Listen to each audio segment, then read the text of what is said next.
You are watching Leicester Till I Die TV.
Watch us on YouTube. Listen on your favourite podcast platform. Or ask your smart speaker To play the podcast Leicester Till I Die.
You can also follow us on all our socials, which, if I am particularly clever, are those. There we go. LTID TV. Find us on any of those below.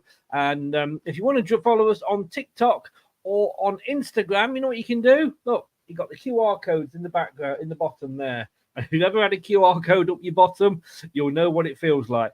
I know somebody who has had a QR code up the bottom. There we go. How are we doing, Brad? I'm doing better. All the better for hearing you as well, Chris. You couldn't hear you for that intro, so whatever you waffled to everybody, they didn't hear you, mate. I'm afraid. You can hear me now. I can now. You might. It sounded like you might have disconnected. Maybe it was my end. Maybe it was just my end. I don't know. But whatever you're waffling at the start, I was trying to type. Because as you can see here.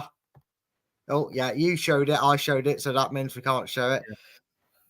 But I'm doing better, mate. I am doing well. I haven't got a QR code up my arse, and nor have I got anything else up there, mate. Did you hear none of the introduction whatsoever? No, which may have been for the better. I did try and type, but what happened is as soon as you went live, the little YouTube thing popped up in the bottom right-hand corner. It wouldn't let me close it to type in a private chat to tell you were muted until your sound came back. I wasn't muted. That's the thing. No, well, it's weird. It's all of a sudden I heard like a mic muffling noise, and then your volume just went, and then bang, we could hear you properly. So I don't know. Maybe you might don't want to jinx it. Maybe your mic's on the way out. Let me do the introduction again. This is LTID TV from Leicester Till I Die. Thank you for joining us, either whether you are watching on YouTube or via your favourite podcast platform. If you're watching live via YouTube, please join in with the show by adding your comments in the stream. We do welcome fans from other clubs, but if you're one of the clubs that we're going to be talking about, keep them clean, keep them in banter form. If you're going to come in with the big I am and who's done that and how dare you do that, we'll just kick you. Come in, have banter. That's what it's all about. If you're watching on catch up, stick your comments below as well, because you can do that, and a lot of people are doing that, more Leeds fans than anything else. I'm going to be honest with you, and I probably have to delete about half of them for just basically just being rude and disgusting. There's no need for it. Let's just have some friendly banter. And if you're listening on your favorite podcast platform, hello, thank you for joining in, and thank you for lending us your ears. Nate, hopefully you can hear. He can hear us now because he goes, that's better. Just don't know. I wasn't even muted. Let the cartel lead the league. Get rid of these biased rules and let the rest play football. Chris, you're on mute. I wasn't.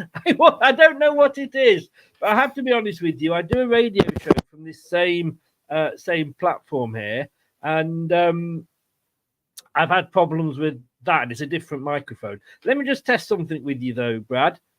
Is that right? Does that muffle it if I talk? Yeah, that was muffling. So it is definitely that microphone that is working then. Yeah. Right. Yeah. Mike is in. Good evening, Mike. How are you? Points deduction waiting for us in the Premier League. If there is, there is. Let's get there first of all. But look, what are we going to be talking about tonight? Well, what's the recipe today, Jim? Well, let me tell you. There we go. We're going to be talking about the promotion battle. And in fairness, and this is no disrespect to anybody else, before anybody comes in and goes, hey, not included us, those are the top 4 teams. And if we did any others, A, we'd be here until basically Christmas, and B, I think it's going to be 2 of those 4. Do you not agree, Brad, that are going to go up? Yeah, and I think even the most optimistic fan, you look at the current league table, what West Brom have got well too big a gap to catch up. Well, I know people might say, well, you said that about Leeds catching you up. Well, yeah, but West Brom haven't got any closer to the likes of Southampton or Ipswich in that time. In fact, they'll be concerned looking at the likes of Hull, Coventry, etc., catching them up for 5th and 6th. I mean, they've been there long enough. I don't see anybody other than the 4 on the page there, Chris, challenging for the top 2. I could be proven wrong. West Brom could go on an amazing run, and one of 3 of these teams could collapse. Yes, I just don't see it. I just we don't know, see it. do we? We can only look at things, and we've got the international break here, and I'm thinking, what can I do? And this seemed like a good idea at the time, but that probably means it will crash and burn. And I've got to say, it can change. But look, it's the last quarter or third, whatever it is, quarter, I think, over the season. This is how it stands, so this is why we're looking at it. And Mike, it's a big game for Wales tonight. Who is it you're playing, Mike? Good luck to you, mate. Because it's a qualifications playoff, isn't it, for Wales? So good luck to get to Euros, mate. Hope to see you there. Andrew says Southampton will still finish 4th. Scott is in. Hello, Scott. How are you? Welcome along. Evening all. Hope you are well. We are in Finland, by the way. Oh, Finland. Oh, well, no. Good luck, Wales. I've got Leeds and Ipswich going up and Leicester not making the Premier League. Really, Scott? That's what I like about Leicester fans. Stick by the team. Or the other thing is, of course, he supported the team too long, and he knows how we shoot ourselves in the foot. What the hell? How many games have you got? Finland, then Poland, Estonia in the final. Look, you got to get that. I'll be the winner of that game then. Yeah, we hope to see you on paper. Or Poland, I suppose, is the hard game, but who knows? Anyway, good luck to Wales. So it is the battle for promotion. We are looking at the 4 top teams, and basically what we have done to say that there is no bias, we have contacted 4 fans: 1 Leicester fan, 1 Leeds fan, 1 Southampton fan, and 1 Ipswich fan. And I asked them all independently, without knowing what everybody else was predicting, to predict the games, including scores, for their remaining games. Now, I asked them to be honest. Maybe there's one fan that particularly hasn't been honest. I'll let you work out which one that is as we go through the show. But if you know fans as much as we do, you've probably guessed it already. But, we will see how it goes through. But it was all independent, so they weren't sort of looking and thinking like, well, that person said that, so if I say this, we'll finish above them. They all did it independently, and each one was a fan of the particular team that they were voting, predicting for. And you'll see their Twitter handles up on the chat as we go through. Mike is saying, I think it'll be Leicester first, Ipswich second, and then Saints via the playoffs. Obviously, a Man United fan, not a Leeds fan there. So Leeds first, Ipswich second, Leicester third, Southampton fourth, says the Leicester fan. Dalzester, I think it is lcfc. But look, these are the games going up now. Just before we go into it individually, Brad, and I don't know how well you can see that, but Leeds have basically got 8 games, as have Ipswich. We've got 9 because the Southampton game was postponed. Because of the FA Cup. We stayed in the FA Cup longer than Leeds, of course. And Southampton, though, they've got 10 because they had a game cancelled because a barbecue got out of control outside the ground. But looking at Leicester, I mean, how do you see us doing? Before we get on to the predictions from the Leicester fan, you're a Leicester fan as well, obviously. How do you see that going? If we get off to a good start, starting after the international break, I actually don't see it being too difficult. People will say, oh, Leicester have got one of the more difficult run-ins. Well, we're not playing one of the promotion rivals on the last day of the season. Leeds and Southampton are. Yeah. You know, we've got tough games, but they're at home. West Brom, Southampton, Norwich, all at home. We've beaten them all away. So it's not like we haven't already got the upper hand on them. Our away games, we've also, funny enough, already beaten these opposition. So realistically, as long as we can get off to a good start, I'm not going to say Leicester are winning 9 out of 9. That's far from it. But I actually feel that this +1 goal difference is could. I'm looking at the first set of fixtures, Chris. I reckon by next Saturday or whenever it is, after these international breaks feel like they take 10 years. But whenever we next play again, I reckon we could be back top of the league on goal difference purely alone. I think we've got a good chance, a good run in to keep us in that top 2, if nothing else, Chris. Yeah, I don't think we've got a particularly hard one. And at the end of the day, there's no easy games now, because if you're looking, you would say, well, an easy game, hang on, that is playing a bottom 4. It's not, because they're actually battling for survival. So they're not, the games against the likes of Millwall, who are unlikely to go down. Birmingham, I don't think will go down. Preston North End. I mean, one of the hardest games there is Blackburn Rovers because they are in all sorts of trouble. Yeah, and again, circumstances will always change. I mean, you don't want to say anything, but we remember last season Bournemouth had nothing to play for, and I again don't blame them. I don't blame them. We should never be reliant on other teams to try and keep us up. But if you're Southampton and Leeds and you're going into the final game of the season knowing it's a winner takes all, or you're relying on Leicester to get battered maybe 4-0 or something by Blackburn, and Blackburn are safe 17th, that's when teams become dangerous to play. If we start playing a Preston and Southampton our last 2 games, Preston and Blackburn, Chris, and both teams aren't going up and aren't going down, and you've got, look at Leeds. QPR could be battling for their lives at Southampton. Yeah. It's all dependent on where they are. Birmingham are actually lower than Blackburn, so that could be a tough game as well. And when you look at it, you've got, Middlesbrough, I think, are playing a few of the 2 of the teams. No, they're playing all 3. In fact, Middlesbrough have got Leeds, Ipswich, and Southampton. Southampton have got to play Ipswich. Coventry have got Leeds and Southampton, although they've got, obviously, their mind could be on the FA Cup. So there's a few teams in there that sort of are playing all 3 and will have a big say on what happens. But for me, our hardest game is West Brom. Yeah, again, potentially coming around to that point of the season, you'd imagine they've still got something to go for. I can't imagine it, and I suppose if you're looking at where they are, I suppose you would say that's our hardest game. I would still stand by saying though that actually, given our recent run of bad form, I mean the fact that I had to scroll down the form table should tell you what I need. I think our biggest game, Chris, is Bristol City. Because Really? I think we purely have to start this run, and it's spoiler alert. I'm not going to make any qualms about it because you're going to ask me anyway, Chris. We've got to beat Bristol City.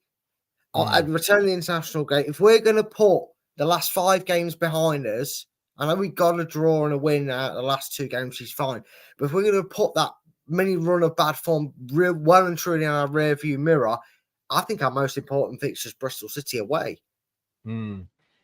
Interesting. Leeds, I'm looking down there. Obviously, their biggest game is the last game of the season, which is Southampton. Yeah.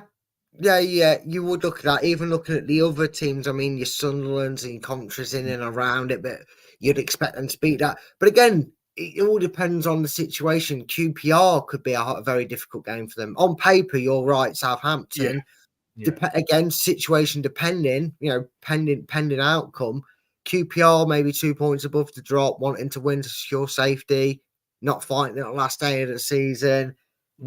Leeds United go rocking up there, needing a couple of points to get them in the automatics. That could be an interesting game. But yeah, on paper, I would rather have Blackburn than play a title chasing rival in that last game of the season. Now, for Ipswich, you'd think I would say again Southampton or Coventry, but Norwich I think is going to be their difficult game because it is that derby game, and Norwich would they'd love it, I tell you, if they could take 3 points off Ipswich and bugger them, their chances of going up. So I think that's their hardest game. I'd agree with you again because there's going to come a point more for Southampton and Ipswich. You would say, I know that they're close to us, and I'm not trying to say they're a million miles away because they're certainly not. And I know, that if you want to say Leicester win their game in hand, it kind of puts a bit of an arm's length of this.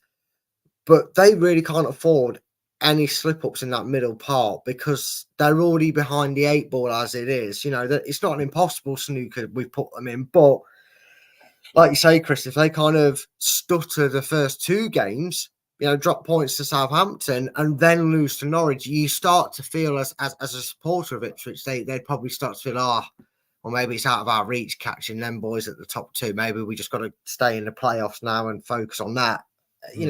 That's how quickly it can change the mentality of the fan base, the mentality of the players, the confidence can change. So yeah, for me, yeah, I think you've called it spot on, Chris. I think playing Norwich City is probably their biggest game of their running. And then when you look at Southampton, I mean, they've got the most games to play. They've got 10 games to play. And we have to take that into account, when you're looking at the current table, which sees sort of Southampton in 4th. And you're thinking, well, they're actually 8 points behind Ipswich and they're only 7 points ahead of West Brom. But they have got to say that game in hand that was cancelled. And you would look at, they've got Coventry, and that will be a difficult game for them. Coventry, they're in 8th, so they're looking at playoffs of their own. I know they've got the FA Cup, but for them to get promoted and win, get to a cup final would be a great season. They've got obviously ourselves, but the fact that it's Leeds on the last day, that's going to be, again, like I said, really, that's going to be the big one, isn't it? Yeah, it is. I mean, in retrospect, we can pick these out individually. They're all big games for different reasons for all 4 clubs. But I would say unfairly, because it's not, it is what it is, that fire and obviously some of us had FA Cup duties to contend with. Sorry, Leeds. Sorry, Southampton. We actually had a quarter-final to contend with. I feel like the deck's slightly stacked against Southampton because this isn't the part of the season where you're having to play Tuesday, Saturday to catch up to the rest. You know what I mean? This is probably the worst time to have that effect. I know the players will be used to it, but they'll be the only side out of the four of us, Chris, that have got a period where it's game. And if I was a Southampton fan, yes, I know you're saying they're only 8 points behind. You know, again, rather have the points in the game in hand. I've always stressed that. I know that would put them 2 points behind Ipswich, but they've got to win them. And they've got to play them in quick concessions and not drop points in, before or after that game, them games in hand as well, Chris. I'd be concerned if I was a Saints fan, knowing the bulk of our fixture list. Scott makes a very interesting point, and very quickly on this, because we're going to go into the individual. It'd be interesting to see whether Brad thinks we will consistently play the same players or will be rotating due to the fixture happening over a period of time. Minus the returning players like Ricardo, Pratt, and that, you've got to go strong. I don't know how. Whoever your strongest 11 is at the time. You've got to go strong. I don't see much rotation at all. I think we've seen that with the way we predict lineups, Chris. It's a steady 8 out of 11 every week, isn't it? Yeah. Even when we've got 2 games, you know. So he's got to be the strongest lineup. You can't be pick and mixing teams at this critical stage of the season. Now, we're going to go through the 4 teams. They are in some sort of order, and we're doing Leicester last because we are a Leicester channel, so we want to keep everybody waiting. And it works on the prediction show, so it's going to work the same now. So we're going to start with Southampton, and here we go with Southampton. 4th in the table, played 36, won 22, drawn 7, lost 7, 73 goals, 47 conceded, a difference of plus 26, and they're sat on 73 points, which in a normal season would be a very good. Brad's gone. Would be a very good place to be. But that dip that you can see there, right, sort of after about 4 games, funnily enough, after we beat them, they went really, really struggled. That they probably cursed that. And then they went on a huge winning run, I should say. But without that dip, who knows where they may well have been? Yeah, and we're going to kind of repeat ourselves for one of the other teams in this team who are currently shining their open top bus parade for being ahead of us on goal difference. But I won't mention names, Chris. I'm not going to make it 1 goal. I know that 1 goal different is good. But yeah, what are you doing?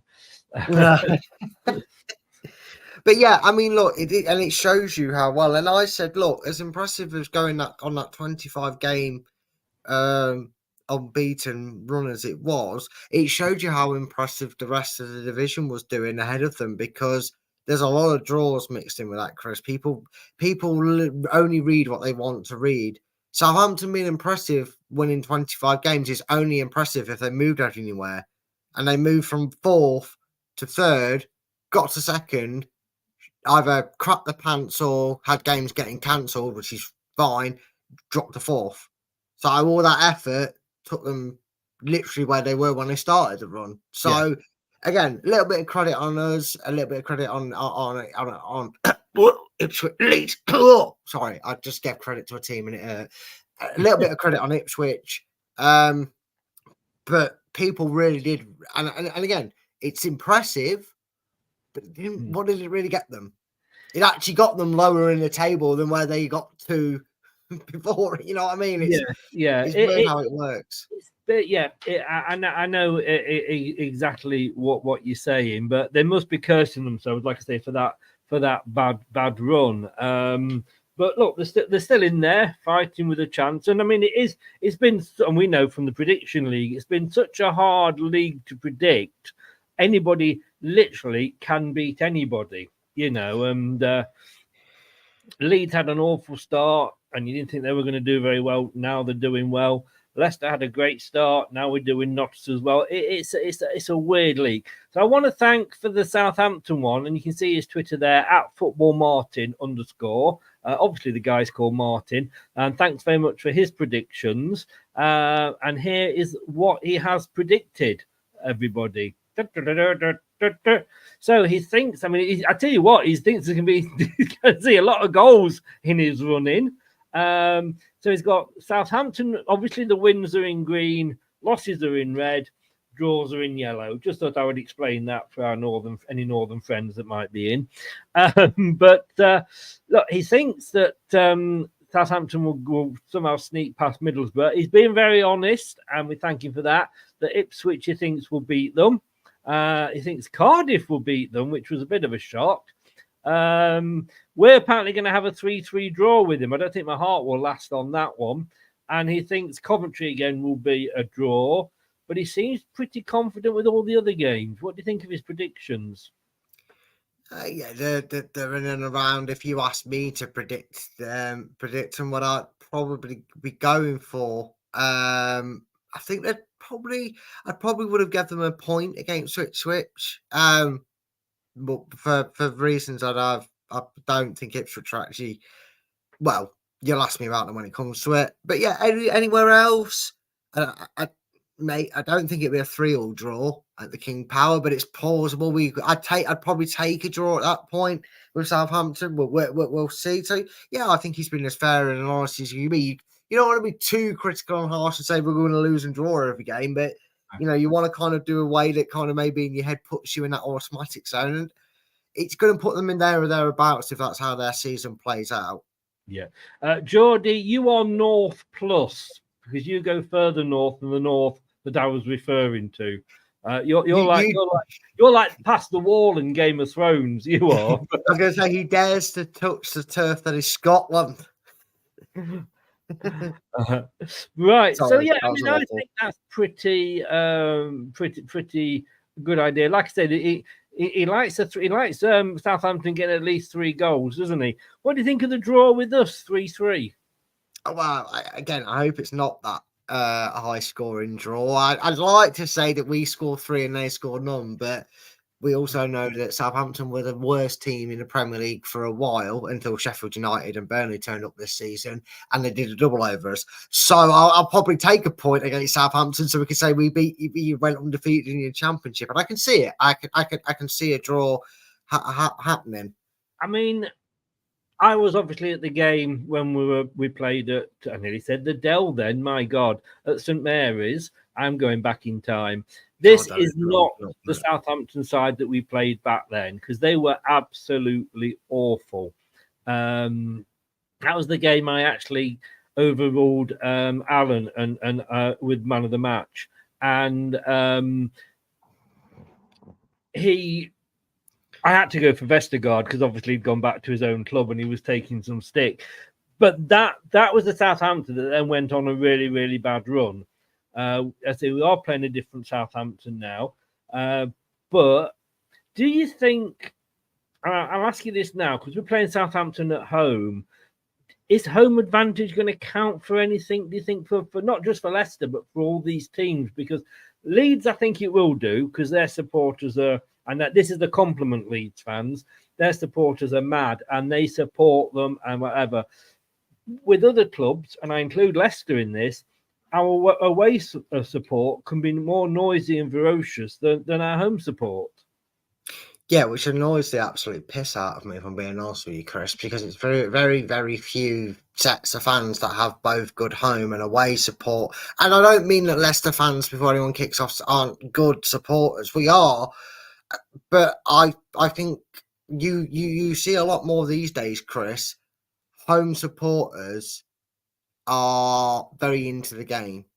They're sitting there, they're watching it with keen eyes. The moaners and groaners maybe leak into it. I say that tongue in cheek, guys. Don't shoot the messenger just yet.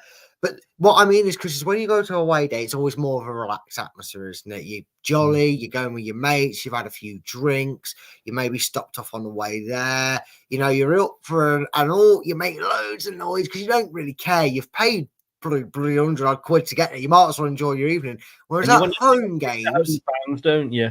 Yeah, but at home, Chris, we're only going to win. You don't want to be annoyed. It's your day off from work, or it's the only time you've got to go.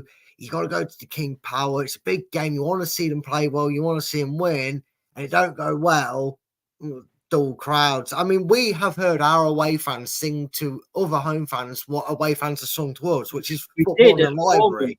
we you know, at Bournemouth, we'd got literally Yeah. down one side and across the back, and we were singing to each other, you Yeah. know. And Well, I had a said, chance well, of football in a library. So, yeah. you know. And I say that because 6 of Southampton's games are away from home. Yeah. But to me, after saying what I've just said, I'm now not going to contradict it, but I'm kind of going to add to it. The thing is, Chris, your league position and what your club is actually significantly fighting for subconsciously brings an atmosphere.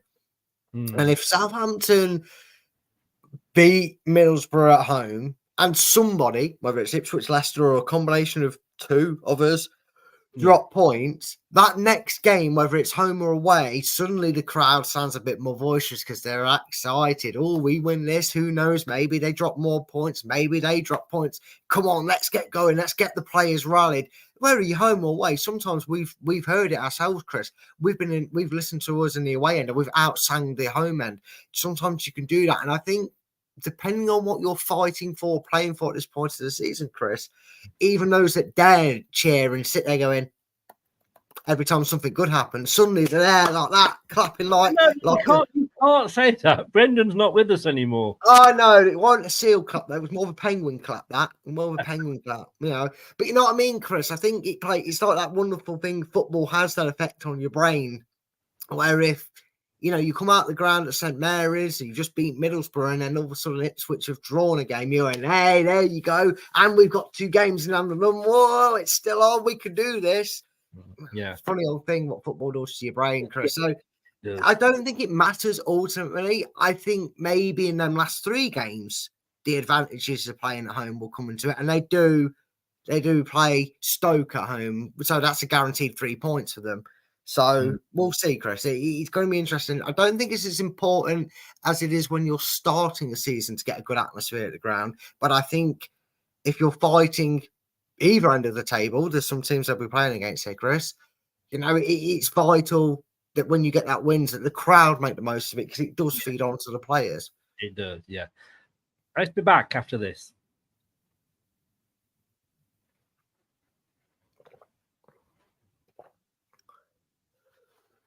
And again, that didn't actually mute either of us. I don't know what's going on with this anymore.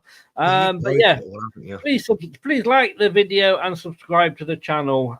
It would really make me very, very happy. Look, if you said to Ipswich back in August, this is what your graph is going to look like at the international break, they'd have probably pissed themselves laughing. But fair play to them. And I've got to say thanks to Football Martin for that. And thanks to Blue Monday ITFC for doing the Ipswich one for me. They've never been out of the only team, I think, in the league. In fact, they are the only team in the league that have never been out the top 6. Have we ever been out of the top 6? Yes. Did we? When? Yeah. Oh, this right at the start. That must have been alphabetically keeping us out then. But I mean, that makes it even more impressive. Fair play to them. We started after the first game, we were 8th. Oh, yeah. So alphabetically then, Chris, we were out of the goal difference. No, don't split hairs. Don't. Yeah, I will. No, I'll split them. I'll pinch them. I'll rip them off. Goal difference would alphabetical. For shame, Ipswich. You are now loose witch. That's what you are. Anyway, I mean, credit to them. Like I said, they are probably, and again, it's annoying. And even though we're one of the teams, Chris, they're getting overshadowed for no reason. They've just come back from League One, where they've spent longer than most teams won't care to mention they've spent in League One. They are a team that fell off the cast of the Premier League after a European. Well, they never got through the qualifiers, I don't think, but they got into Europe, didn't they? Under George Burley, I think it was. And they've just come back from League One, Chris, and they're fighting for automatics. And no one seems to give them a monkey's toss because of Leeds, Leicester, and Southampton. I think it's really unfair how they're going under the radar. It's probably done them a favour because you remember when we won the Premier League? You may certainly do. We that season Bournemouth had got promoted, But it was amazing because Bournemouth, 10 years before that, like I've always said, the players were collecting money in buckets outside the pavilion to try and keep the club going. So for them to actually get into the prop league, but there was no pressure on them because nobody was not saying nobody was interested. That's not fair. But everybody was talking Leicester this, Leicester that, can Leicester do it? Leicester have gone top. No, not now. They are. The Bournemouth just went under the radar, and I think that probably that helped them. And they admit that really did help them that season. Because had we not had the season we had, it would have all, I think, been about Bournemouth. And I think Ipswich have probably taken advantage of the same sort of situation. Yeah, they probably have, and it's probably helped them even more because, unlike that season, Chris, there's expectation on the three other clubs. Leicester were never ever, as we know, were never ever expected to go on and achieve what they did when they won the Premier League. So Leicester had nothing to lose and everything to gain because European football, was coming to Leicester regardless. And if we won the league, it was a miracle. And we remember it forever, which we will. I think it has helped Ipswich because of that thing. Not only are they not getting spoken about in more ways than one, but the pressure that's on Leicester, Leeds, and Southampton to be in them two automatic spots. And obviously, at least one of them is, if not both, two out of three are going to be. But the pressure of expectation from their own fans, from pundits, from other supporting neutral fans that don't care which one of us it is, but are probably saying it's going to be one of them three, two of them three that do it. That's probably helped them as well because Ipswich have actually staggered a lot this season. They've snatched late draws, they've dropped points, and we've kind of buckled ourselves in different parts of the season, granted, but each one of us has all had a buckling period which has allowed the other to catch up. So I think Ipswich have benefited from both going under the radar and the pressure and limelight being on the other three clubs. To say that they've just got promoted, I mean, they've won one less game than us, two less games than Leeds.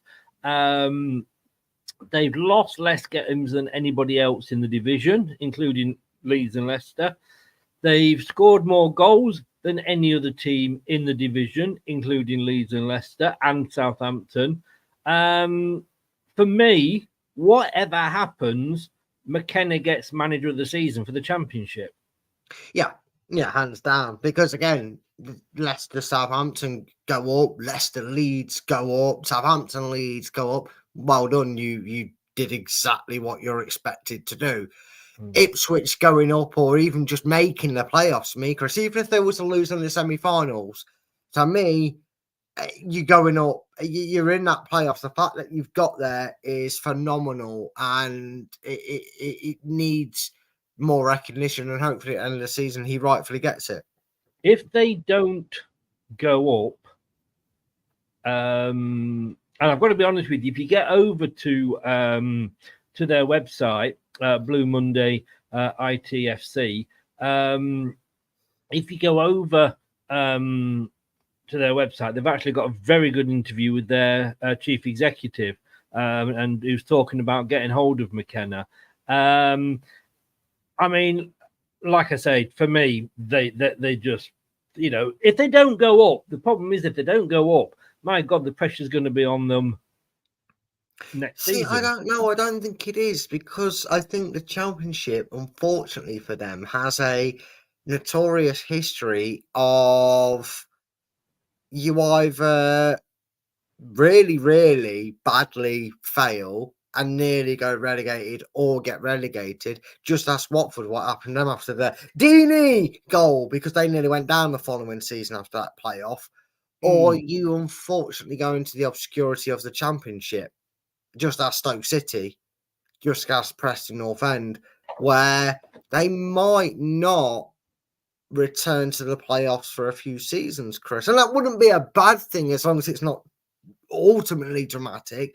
If they were to be a team that kind of went, okay, we'll reap the benefits of the playoffs, we'll keep building this squad, nurture this squad, get this manager his experience in this league and keep it growing, his reputation, and then be more prepared for that promotion. Because some fans may, and of course they'll do it if it happens, that, you know, Ipswich get to the Premier League and then go and get like a Brentford and get stuffed 5-0 opening day. They'll be going, oh, well, did Ipswich make the jump too early? They went League One straight up to the Championship in one fell swoop. Was that too? It's like, yeah, they really meant to not get promoted. But you know what I mean? It wouldn't be the worst case. I think only their own fans would want. Knowing what football fans in general are like, their expectation. Look at Leicester fans, you know, because we did so well at the start. And let's be honest, well, we'll talk about Leicester later, but suddenly the fans, they're going on meltdown because we've hit lost a few games, which is, like I say, you know, it's ridiculous, but it literally is a fan's expectation. So I just, if they don't go up this season and then next season they sit maybe 7th, 8th, 9th, which will be good for a promoted team. You know, that's what they would have loved, you know, that for this season. But I just think the pressure will be on them. But look, let's have a look what Blue Monday. Sounds like a porn channel, doesn't it? Really does. Yeah, so does the website you sent me for ad blockers. That sounds like a porn site. Yeah, so I didn't realize it was called that, to be honest with you. But look, yeah, hot to Blue Monday, Nature Tuesday, Cooking Wednesday. Right, they have only got the 8 games to play, Ipswich, and this is what they have predicted. They think they will lose to Coventry. And I've got to be honest with you, again, and this was actually when I spoke to him afterwards, the Ipswich really took this seriously. They actually had a bit of a meeting, about 3 or 4 fans, and got together to. Bloody hell! I know. It's to the round table. This. So apologies for my for camera. I've just something set in, but I am here, just so you know. Okay. I'll be back on in a second. But he didn't agree with necessarily with the Norwich score, but he said I had to go with the majority, and I went, oh, bloody hell, majority.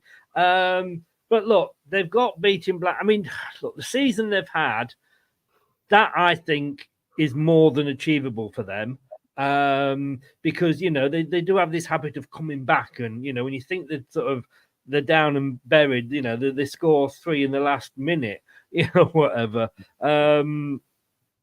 So, look, I mean, Blackburn Rovers, yes. A draw with Southampton. I thought they might have gone for the win there. I think the Norwich game is going to be hard, basically because it is a local derby. Watford, Middlesbrough, I can't argue with that. And Huddersfield on the last day. And Hull, but I think, yes, Hull will be a difficult game for them as well. Look, the thing is, and this is what potentially concerns me with Ipswich's running, is they have shown that they are as good as they are at scoring 8 goals. They have in the last game shown that they're susceptible to concede them 8 goals, and it's not always as dramatic as it's been, Chris. It's not always been to turn the result on its head and win the game. Sometimes it's to nick a point from a losing position, and that's probably why they haven't quite had enough steel and momentum about them to maintain that top 2 bracket. I mean, credit to them, they bounced back from that period when everybody kind of went, well, there you go, that was what we were waiting for. The elephant fell out of the tree, and now they're going to plummet down to like 6, maybe out the playoff sort of thing, and they have recovered. These Ipswich are probably the most difficult side to predict. It's probably why they had a meeting of the councils, by the sounds of things, because one thing that has surprised me, Chris, is they've gone for their only loss, which again doesn't surprise me. The lowest losses, so you can't begrudge them saying they're only going to lose 1 more this season, is Coventry. Won't that be in and around the time Coventry have their semi-final? I just wonder, Coventry toss a coin depending on their playoff aspects at that point. Are they going to go full on for the FA Cup, rotate? I don't think they've looked into it in that much detail, if I'm honest. Well, Chris, they've had a meeting of the gatherings of tractors, so I'm just making sure no, But what I mean is, it is something that I hadn't thought about, and whether I don't think necessarily they thought about it, but it is something that they should have taken into account. Yeah, and I just think that maybe, look, again, they've got the lowest losses, Chris, and they are good at scoring, 94, 96 minutes. I see more draws in there than they've given themselves win, though. I think Borough will get a draw from them. I think Norwich will get a draw from them.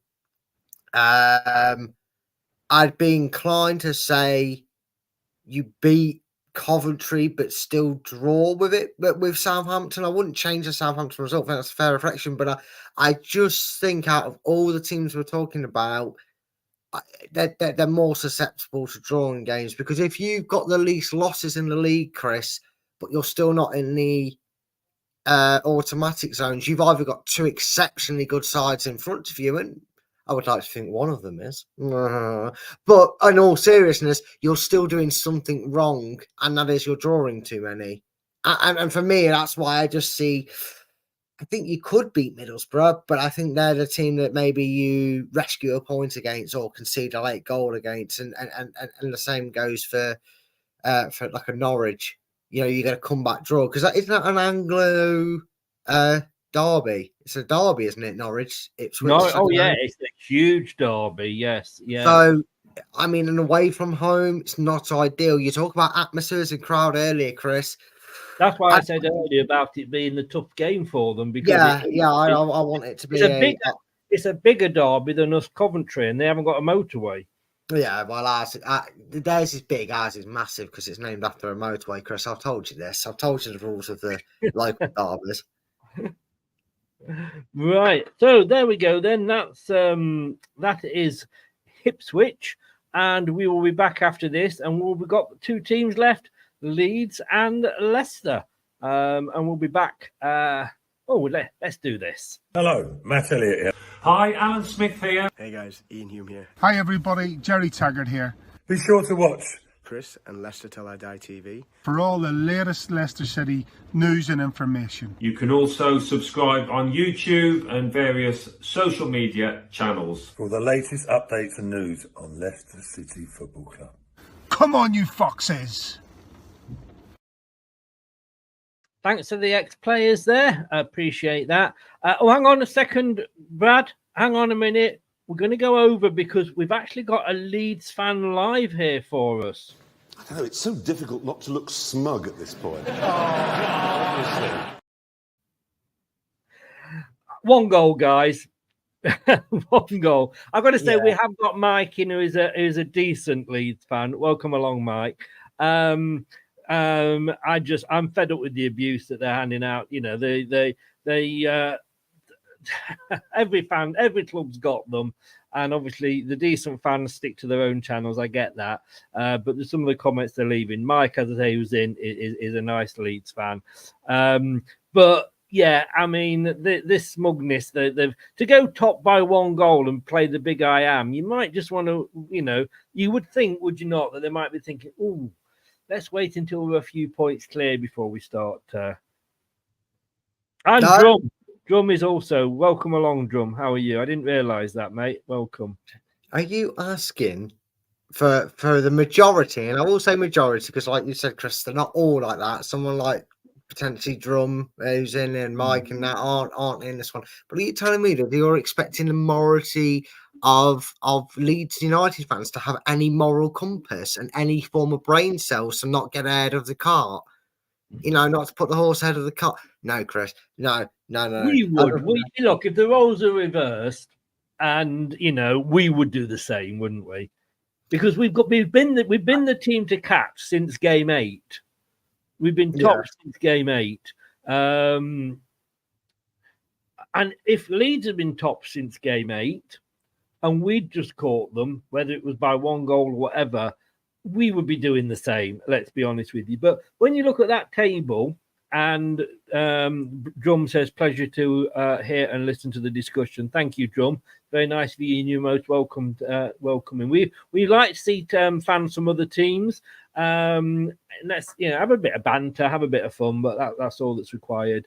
Had Leeds had a better start to the season, they would be above us now, and they would have been from sort of game 10, 11. Yeah, they'd probably curse the fact that the one thing that Leicester definitely did better than them was clear out and rebuild quicker. I know that was out of their hands. I'm not saying that they probably could have done anything better.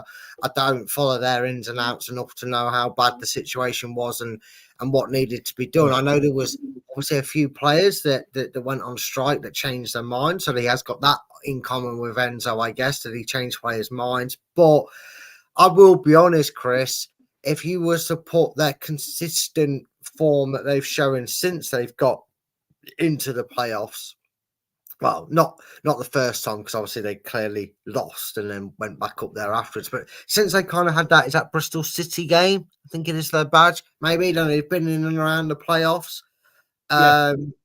Just before Norwich, wasn't it? Yeah. So ever since then, they've kind of been in there. Look, Chris, they'd be promoted. I think they'd be promoted. If that form had been from the very start, Chris, you're talking 90 plus points. And then, that's 1, 2, 3, 4, 5, 6. Okay, you say the first 8 games of that season, you've got a couple of wins to get you booted up there. Of course, they obviously won some, but if you change some of their earlier fortunes in their first 5 or 6 games, Chris, you might be talking 92 points, not 82 points, and we're not even considering them in a discussion for automatic because they're already there. We're discussing whether we can hold off Ipswich and Southampton for second place. So again, it is what it is, and I understand the euphoria.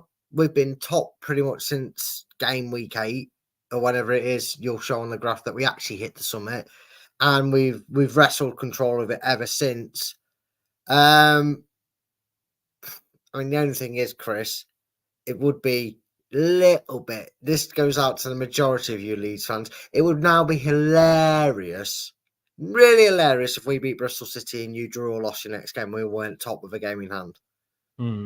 Because I would expect Leicester fans to hunt down every Leeds channel going and give you the taste of your own medicine that you tried to give us.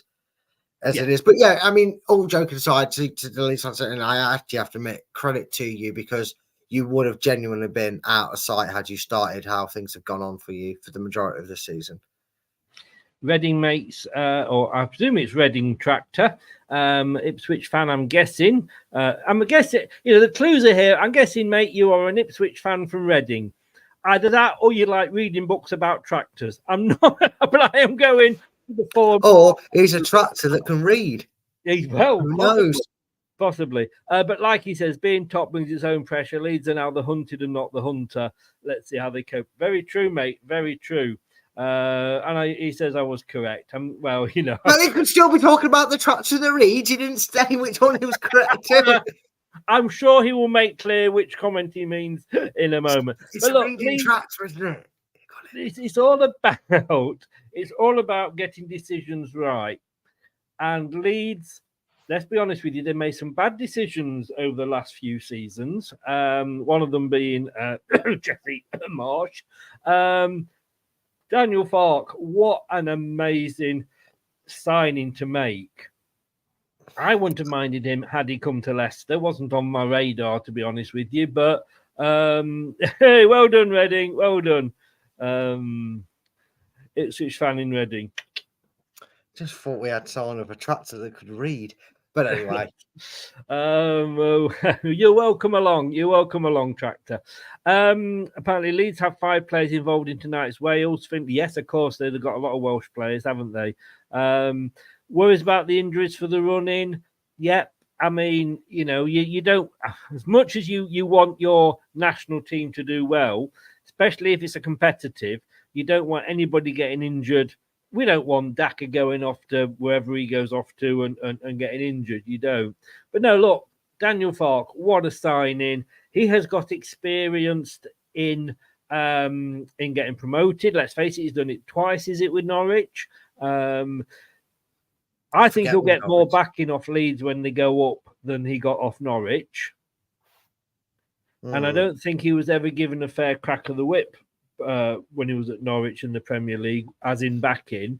And it'll be interesting to see how well he does with Leeds when he goes up with the backing. Yeah, it will be. And look, to be honest with you, even if Ipswich weren't to go up this season, I wouldn't be overly concerned if I was a Leeds United fan. Thankfully, my mother's got sense and she made me a Leicester fan. But if I was a Leeds United fan looking at this season, I'd go, you know what, fair dues. All right, you're probably looking at some big names that won't stick around for a second bite at the cherry at the Championship. But I think you might have a kind of mini Leicester in that sense. I think your wonder kid Ganato, or however you pronounce it, he will go for a pretty penny. You know, he'll go for a sum. I'm not saying you want to lose him, I'm sure you don't, but you've got a lot of quality in that side that if necessarily what said, right, now you didn't do it this season, we're off, you would get more than enough to go out and replace these players with. And look, Chris, we don't know yet. I don't want to put the mockers on it because you're right, Norwich, up and down like a bride's knickers on a wedding night, as you would say. They have definitely got a Championship merchant of a manager, haven't they? And what I mean by that is I know I hate the fact that it's a silent G because don't put it on there. Don't put it on there. But I get what you're saying. It's Nonto. Sorry then. But my point is, Chris, we don't know what he's going to do with Leeds if they get into the Premier League. That could be where it's telling. It could be, but he's one of them that I think is going to have a very good track record for a Championship club. And we saw them over the time, haven't we? What was his name? I was about to say someone, and the name's completely gone. Managed Forest before they sacked him and Steve Cooper came in. What's his name? He's managed Chris Hughton. Thanks, Chris. Thanks for your help. Chris Hughton. Yeah, I was about to say that. There's other managers I can think of, but the names escape me. Maybe Pardew's another one that was good at getting clubs out of the Championship, but not so good at keeping them up. So Neil Warnock. Oh, I should have used the Pope Catholic of the priest of getting teams promoted. He's a chief leader of that, isn't he, Neil Warnock?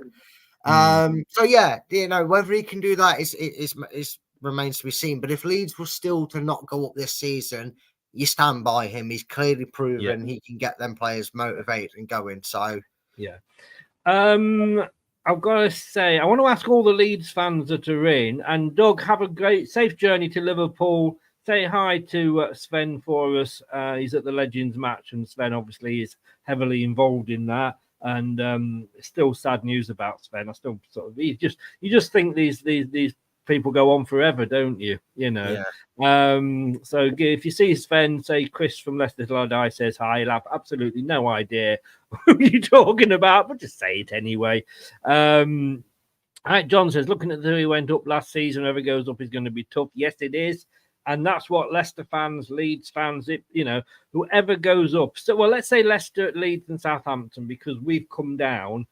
We're not going to go up and be like we were a few seasons ago, and finishing mid-table or higher. We're going to go up and we're going to have a battle on our hands, and we've got to remember, I can see Leicester fans saying, oh, well, last time we were here, we were finishing fifth. Why aren't we now? Because we're not that team, But what I want to ask all the Leeds fans that are in, will you think, and please be honest with me, but do you think you will go through the whole of the remaining 8 games that you've got and not lose? That's just for the Leeds fans. Nobody else. Will you please just be honest whether you think? And I'm going to have to say thank you to at Carl Levy 92 there, who did the Leeds ones. I said to you before we came live, didn't I? Two fans had their team not losing for the rest of the season. One of them, I went back and said, no, really? Are you not going to lose any before the end of the season? And the reply was, actually, yes. Now, I was probably not being fair. I think we will lose one. The Leeds fan, and Carl's a good friend of the channel. He does a regular program with us. We've been on his channel. He does the prediction show with us. Predicted that they would go all season unbeaten. And I said, "Are you sure?" And he said, "Yes." Big claim to make, but let's have a look at what he thinks here. He thinks 7 wins and 1 draw. Now, I think he's been drinking the cuckoo juice. I mean, in fairness to Drum, he has said no, we will not go unbeaten. John says, well, if we get past Coventry away, we'll go unbeaten. I think 6 wins, 2 draws. I think with the pressure that's on clubs, and I think I say I'm going to be fair to Leeds fans here. I've said, and Mike here, another thank you to the 3 Leeds fans. No, Chris, Leeds will lose. I've been saying for the past month since you beat us, whoever finishes above Leeds will get promoted. So that is a compliment to Leeds. You know, that I don't know how. You know, gave him a chance to look back at it. I think Hull will cause them trouble. Coventry possibly. Sunderland, Blackburn, Middlesbrough, no. QPR, I think, will, because they could be fighting for their lives.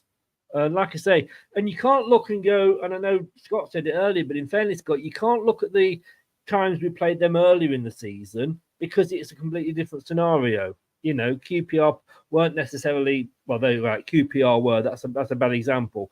But let's say, for example, Blackburn Rovers weren't necessarily in the position they are now, or Birmingham. When we played Birmingham, they certainly weren't in the relegation battle, but they are now. So it is a completely different thing. Drum says here, most worried about Hull, Sunderland, Leicester will rally and finish top, Leeds second. Very decent of you to say. I will take second, to be honest with you. On the basis we conceded 3 goals in the last 13, I see no reason why we should lose another game. But I have an operation today, and then the fixture condition very tough not to slip up. 3 goals from set plays, none from open play. Covent Borough away will be tough. Fair play to all the Leeds fans there. Thank you. And thank you for your honesty. I think QPR will be a difficult one. And that game, to be playing what is potentially a promotion rival on the last day, and depending, if Southampton are having to fight for the, to get in the playoffs, that could be a really tough one. But Leeds might be promoted by then. Yeah, again, a lot of these, you're talking circumstantial. QPR head above water, fighting for their lives at home, which you'd assume, I don't know, maybe it's not, but you'd assume that's QPR's last home game of the season, so they'll want to make sure they win it. I know that they've done everything to put it in their hands and give their support as best they can. Again, Southampton Leeds, it could be done and dusted. It could be winner takes all. So I can understand why Leeds fans are going to give you the edge. Of course you're going to give your team the edge. It makes perfect sense, and I can't begrudge anything. But I actually agree, not in the entirety of every team he's picked, but I kind of agree with Drum.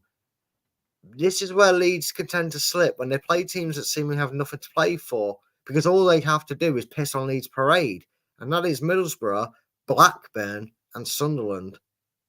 I know he said, Hull in that, but I think Hull have something to fight for. So I agree with you, it'll be tough, but I think they'll come out against teams like that.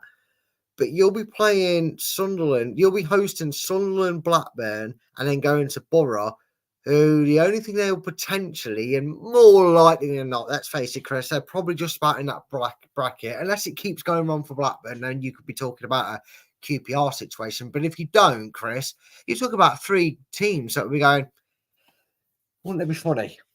Wouldn't it be funny now? They listen to their fans, giving it all that, saying this is in the bag before the ball was even kicked. I hope we stuff them tonight. Sod their promotion bid. I hope we stuff them. And then what happens? 10 men behind the ball, you struggle to break them down, and Blackburn win it 1-0. Sunderland grab a 1-1 draw. And I know, look, hindsight's a wonderful thing. It might not turn out that way. But like the games you're expecting them to lose and expect them to win, you know what I mean? There's not many. And all of a sudden, them ones you kind of go, should be a home banker, become nervous if 71 minutes you're still 0-0 with Sunderland. You're 1-0 down to Blackburn Rovers. You know, they're the games I understand. And that's for me, from trying to be as neutral as I can. would be more concerned about. Do I think they're going to lose against an opposition? I don't expect them to. Could they? Because they kind of get a bit too easy in the feeling. You'd imagine Daniel Farke wouldn't allow it, but this is football, Chris. And this is the joys of it. It's the games you don't expect that cause the biggest upset. Yeah. Drum says there, 8 games hiding behind the couch Exactly, for me. mate. Same for us. Well, 9 games for us, but exactly the same, mate. Yes, exactly. Look, and if whoever finishes first, second, as long as it's as long as we're one of those. If we finish second and Leeds finish top, fair play to Leeds. They'll get the trophy. Well done. If we don't get the trophy, don't get the record, etc., as long as we go up, that's what it's all about. Because what we don't want to do is be stuck in the Championship and lose. Have a points deduction if we do get that. And the guy earlier that was the Leeds fan that I kicked out, that was sort of had a go at us for the points deduction. It's not applied yet. It's not applied yet. John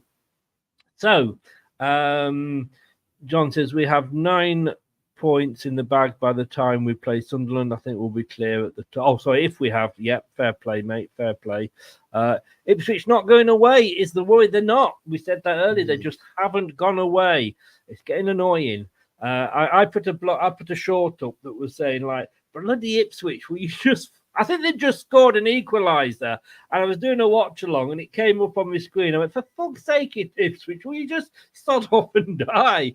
And it wasn't meant as that, but they just literally from a losing position come back. And YouTube went, yeah, you're not having that one up. Okay, so right, that is Leeds. And what team does that leave now, Brad? Leeds, the team that got to an FA Cup quarter final and is purely second by one solitary goal, and that would be Leicester City. Their biggest team in the Midlands. They're the M69 Derby champions. We don't care about that game in Coventry. We let them have that one. Yeah. We will look at Leicester straight after this.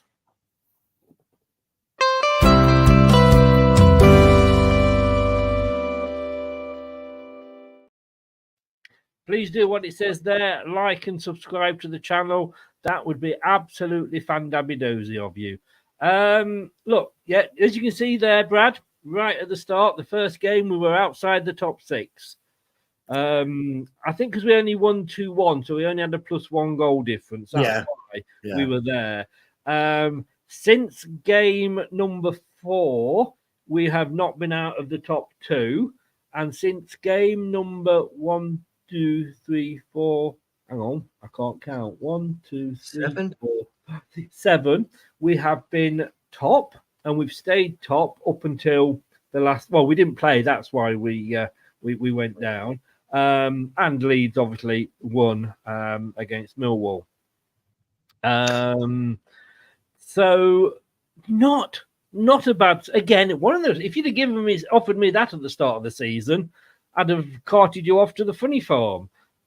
Yeah, I'd have definitely snapped your arm off for it. I'll be honest with you. Again, the same praise I gave to opposition managers, I'm going to give to our manager, in the sense that, I expected an even bigger exodus of players than we actually had. We lost Maddison and Barnes fairly early. Okay, there was a few players on that list that we lost because of their contract situations, and it could be to get the same at the end of this season. But going into it, Chris, I expected Ndidi, Iheanacho, Daka, maybe even FaZe was up there. I expected Ricardo Pereira for damn sure. Fair play to him for commitment where it's due. Credit where it's due for commitment, because his ability should not be in the Championship with the greatest respect, because he's a Premier League standard right back. There was a lot more players I thought we'd lose than we did, and we've rebuilt the team. If you'd have said to me at the start of the season with that mindset, Chris, that we was going to finish in the playoffs, I'd have said, yeah, I'll take it. Even Enzo, on one of his earlier press conferences, I don't think the season had started yet. I think this is when he taken over and he said, look, I'm here, whether it happens this season or 5 years. If it takes us 5 years to rebuild us back to be ready to go up, then that's how long it takes. He was given the impression, at least by our board, that there was no immediate rush to get Leicester back. As long as things seem to progress in the right direction and we're always there, there's no immediate return tag necessary by the owner. So look, as much as it would be annoying and a little bit painful to be in a commanding position the way we have been for the majority of the season, go down, you've got to appreciate the work and ethic that's gone in to get Leicester to be in such a position that they are. That you're talking a game less, and 1 goal is the only reason we are not actually sat still top of the league going into this international break. That tells you how much hard work's been put into getting Leicester to where we are. So yeah, I'm absolutely amazed at our season, regardless of whether we come first or second. It would be a monumental achievement. Even playoffs, despite how disappointing it would be, given what's actually come out, Chris, top 3 would be a great finish for us. Obviously, I'm hoping it doesn't go that way, but that's exactly what I think of it thus far. Yeah. 50 watching, 49 now. 15 likes, thanks to the 2 that have liked. Please do smash that like button. It helps our YouTube analytics so much. Anybody who is sort of not subscribed, videos that get a lot of likes end up on their home screen. So, they can find us by accident, if you like. So please do smash that likes button. Now, I did say about Leeds, and I said to the Leeds fan, would you go the whole season unbeaten? He went, yes. I don't change that. Now, the other team, because if you remember, I said there was 2. The other team, in fairness, was Leicester. And I want to thank Kate. It's Kate Blakey 40. I think the 40's kind of disappeared off the bottom there, but it is Kate Blakey 40. She does the live from the ground with us on the watch-alongs, and does she's Dave's bit on the side. Allegedly. Let me just say that, allegedly, just in case Dave's missus is watching, or indeed Kate's partner. There's a lot of flirting goes on, I'll tell you.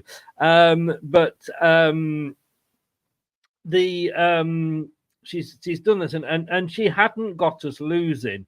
And I actually said to her, like with the Leeds fan, I went back and I went, really, can you not see us losing all season? Because I didn't think it was right that she hadn't got us losing the game, because I don't think we'll go the whole season unbeaten.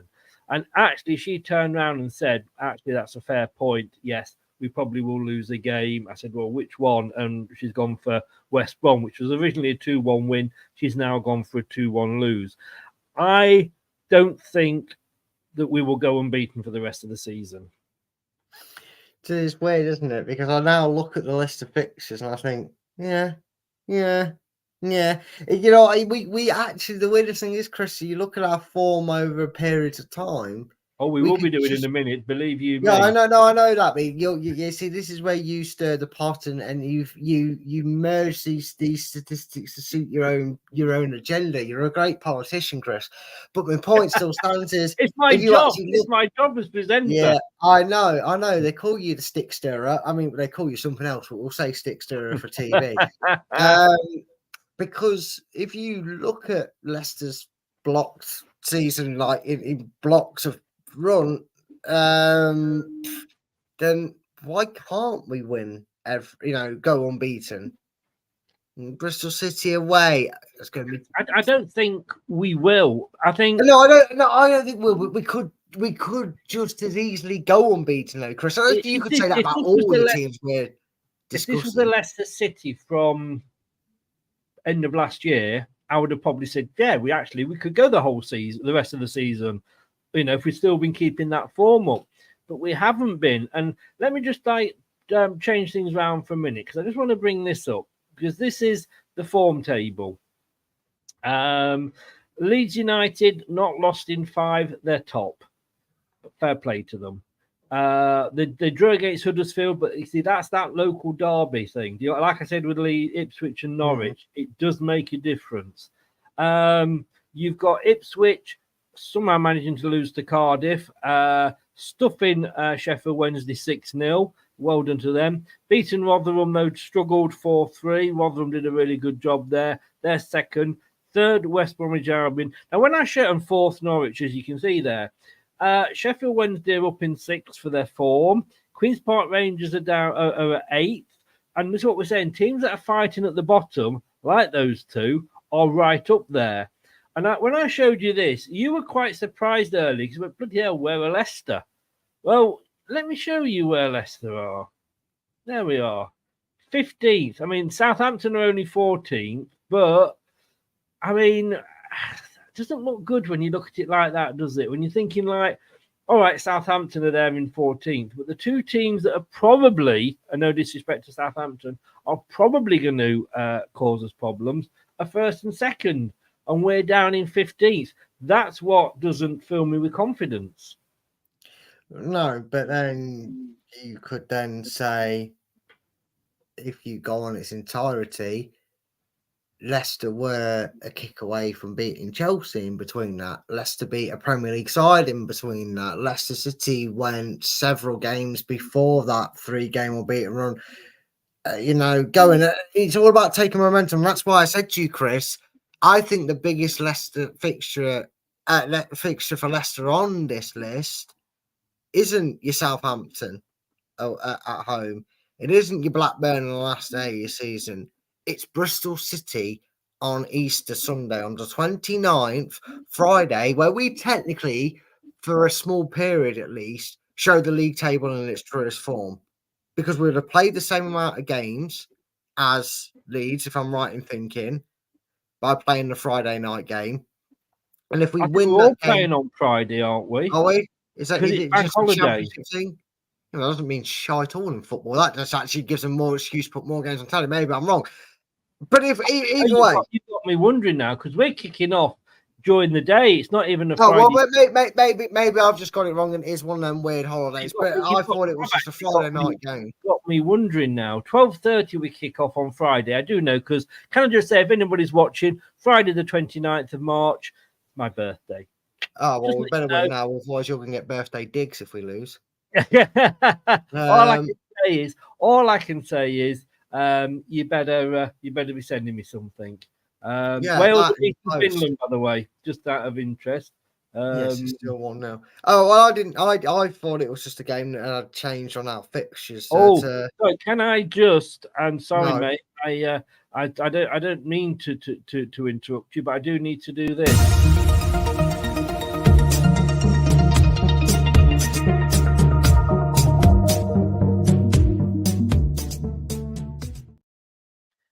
Leicester City Premier League charges Championship club with alleged breaches of financial rules. Leicester City have been charged by the Premier League with allegedly breaking spending rules during their last 3 seasons in the top flight. Yeah, that news was broken a few hours ago. And all it is really is just official confirmation of something we actually already knew, Chris. There's no points deduction can be awarded this season. Any points deduction will be awarded next season. And is in regards to Leicester's failure to audit reports of, I think it's the 2022-23 season. Look, we knew this was coming. It's been talked about since the end of last season. The whispers and rumours have never gone away. We were always in the talking point with Everton, Forest. We've seen what's happened to them. It's kind of flip to flop because thankfully it can't happen to us at this critical stage of a season. But then why do you escape it being in the Championship? That's why these rules have now changed so they can be implemented in the Championship if teams are to get relegated and break rules. Look, if we have, it's still something we won't find out our punishment until that, because the Premier League. And I don't apologise. I've just seen it there on the BBC, and it said 39 minutes ago. So I thought it was recent. It wasn't actually too long ago. I did. It's what I forgot that you've got me set to automatically post because I shared it to the Facebook group on LTID TV Facebook group. So.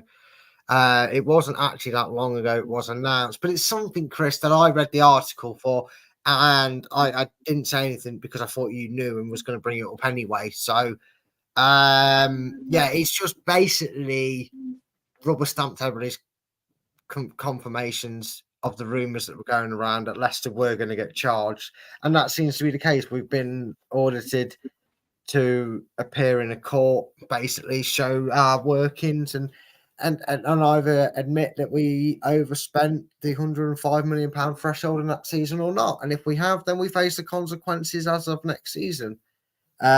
Which again, to Leicester fans isn't news because we pretty much knew that anyway from the reports. Sorry, I'm just looking at your post here. Hang on a second. There we go. So yeah,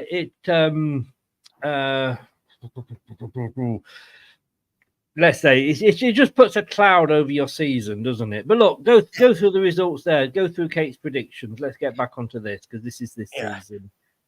Yeah, I mean, I think the Bristol City one is a 1-goal margin sort of game. I think I would like to sit here and say, look, Leicester are going to kick on and win 3-0 and win comfortably. I still think there's going to be nerves in the camp given our recent form. And as much as I kind of sit here and go, well, it's only 5 games you're judging us on, and playing well against Chelsea does this and that. It's still going to be a case of we are playing some teams that haven't got too much to fight of in the mix of some games where we're going to come up against teams that have got a lot to fight for. And they're the harder teams for me to play at this point in the season because they've got nothing to lose and everything to gain by being the team that absolutely ruin your promotion dreams or your survival hopes. So I wouldn't have changed the 1-0 win. I actually think we'll beat Norwich quite comfortably. I don't know why. I would have said 2-0 maybe. I think it'd be a comfortable win. I don't like how comfortable she's got the Birmingham win, but if they play as well as it is in that first half, at least of the FA Cup tie, and I think the league game, I can see us winning that. Millwall away. I just don't like Millwall. I don't like playing Millwall, and I think Millwall are going to trip us up. I'd probably have that down as a draw. I think we'll beat Plymouth. I think we'll beat West Brom, but then we'll actually lose to Southampton. I've got a funny feeling I'd swap them around. I don't know why. I just think we'd get a bit of a go against West Brom, and then typically Southampton either down or out, or trying to probably down and out and give up on their hopes. I'd have them probably losing to Southampton. And then winning the last 2, Chris. I think because we'll be in that do or die state where we have to win them both and hope it's enough. It'd be interesting. Got it right. And I'm just going to say, Gavin, I think you say Norwich are second. I think it literally depends which table you look at. I mean, this one's got Norwich 4th. I use these all the time, and that's based on the last 6 games. So the table you're looking at that is saying Norwich is second, is that on the last 3 games, the last 4, 5? It's always going to be different depending on how many games you play. If I go back and do the last 10 games, Leicester are a lot higher than we actually are because we include some wins in that. So we're not. But yeah, I think what I think Kate has got right there is the fact that they are the 2 difficult games. West Brom, because they're going to be fighting to get in the 5 games, you see, Gavin. I was going on the one I was showing, as you can see there, it's based on 6. So, that's why they're 4th. It's all relevant, really, but we have got them as 4th. But yeah, I think West Brom and Southampton are the 2 difficult games. West Brom are going to be fighting for the playoffs, and Southampton, we don't know what they could be fighting about, but they have been our bogey team. You think we'll need 4 to 5 from remaining 9 games? Well, let's have a look then at this. Can you stay on at the end, by the way, Brad? Sorry, I just want a quickie with you. You dirty sir. You lucky person. That's all I will say. Gavin says, please go on the last 30. Yeah, right, mate. Look, you're top anyway. We've got you top anyway on the 6. Right, so interestingly coming up, what we are now going to be looking at is where everybody has put their own team. Now, can I just say, guys, when you are watching this and what we're about to do here, it will not mean that this will be how the final table will work out according to the 4 fans, because Southampton have got to play us and another, I forget who it is now, another team as well. There's a lot of games in there where, like, Leeds have got to play Southampton as well on the last day. So Leeds have predicted a win. Southampton predicted the win for that game. So obviously one of those isn't going to get 3 points. You know, the most they can get is, well, obviously 3, but then the other one will get naught or 1 each. So do not take this as being a league table, if you like. Are you ready, Brad? I'm ready as I'll ever be. Good. We'll do it after this. The Premier League?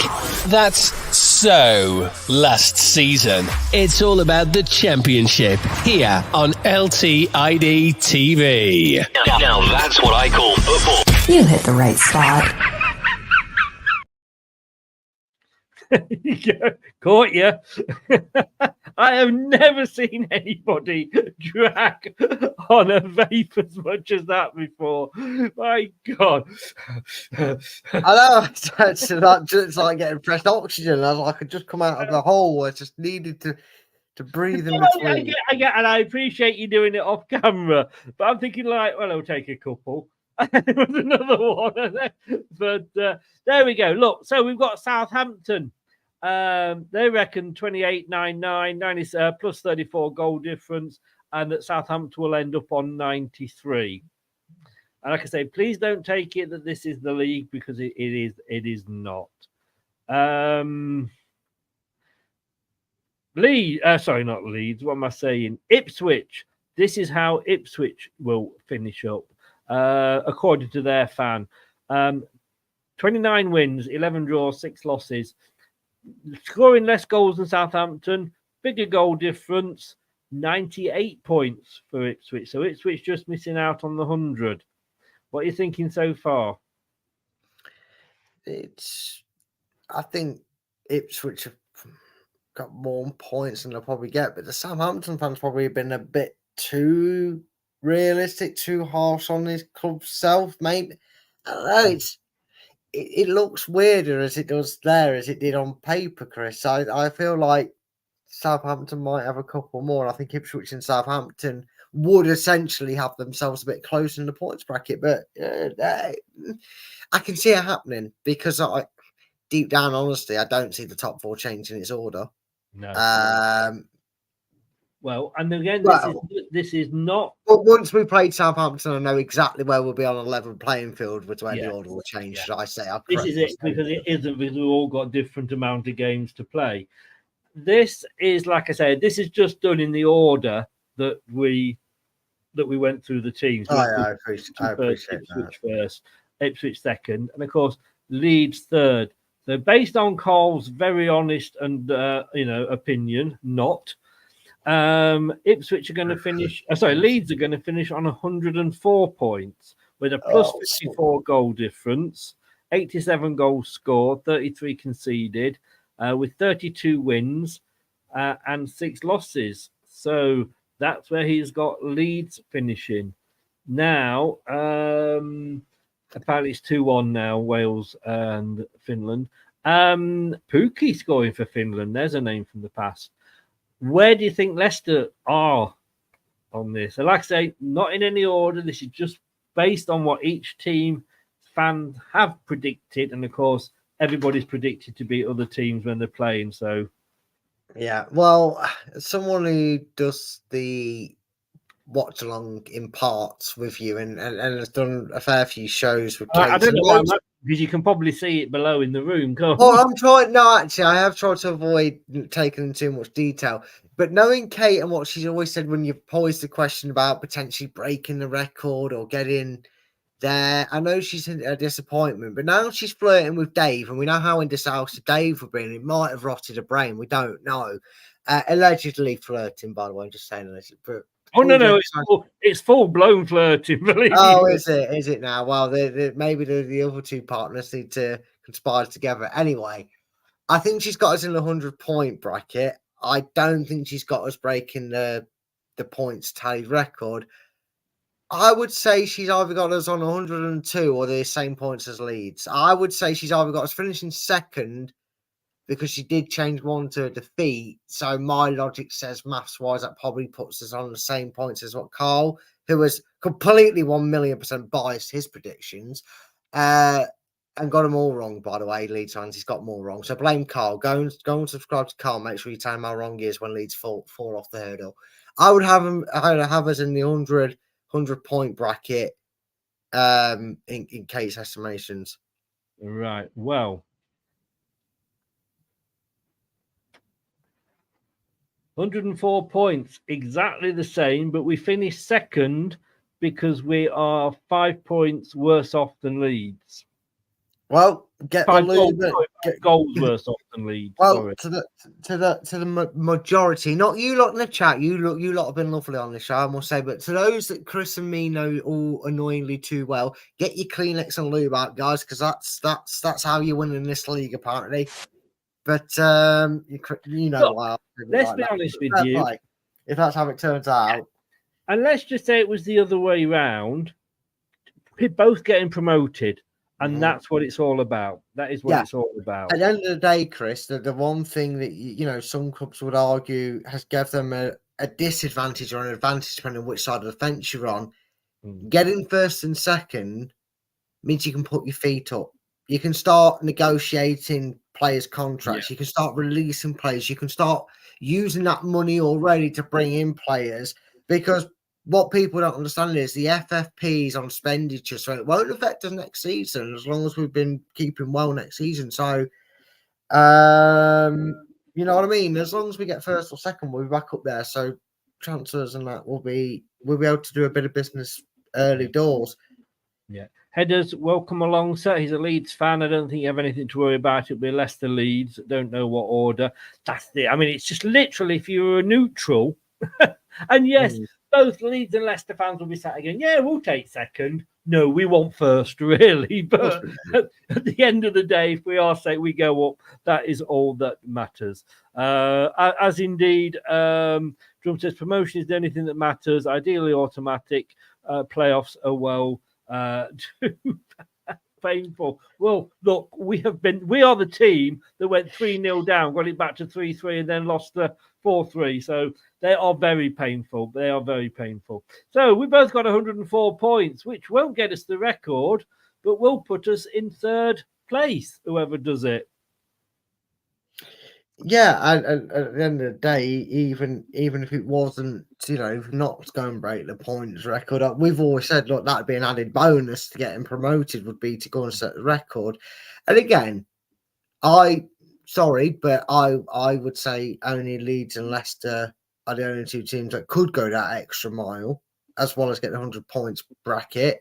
I'm not saying that Southampton or Ipswich couldn't go on a run to get the 100 points bracket. I'm sure they could. But I would say we are the only two teams that have the chance to get that added bonus to it.